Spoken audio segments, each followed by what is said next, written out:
RDO గారు గాని collector గారు గాని ఎవరు గాని 4 రోజులు అవుతుంది వర్షం పడి ఒక్కరు కూడా పండించుకోపోలేరు. తెస్తున్నాడు ఒక పంట పసిపిల్ల తన కడుపులో తల్లి కడుపులో ఏ విధంగా అయితే చనిపోయిందో ఇది ఒకసారి మాకు చూడండి సార్. ఏ విధంగా అయితే ఇలాంటి పంట నష్టపోయినాక మేము బతకడం జరిగింది సార్. మేము బతకడం జరిగి ఈ రోజు కావడమే సార్.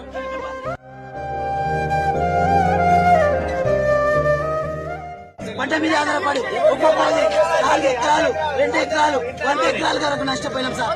ఒక్క ఇత్తు కూడా ఇంటికి చేరారు సార్. ఎన్నో కష్టాలు పడి ఆ రైతుల దగ్గర సౌకర్యాల దగ్గర పెట్టుబడి తెచ్చుకొని పంటను పండించుకుంటున్నాం సార్. పైసలు ఇవ్వలేదు సార్.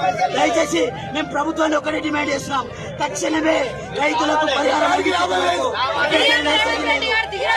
చావడమా సస్తే ఇక్కడనే చేస్తాం, లేకపోతే మా పేట చెల్లెలు చేస్తాం.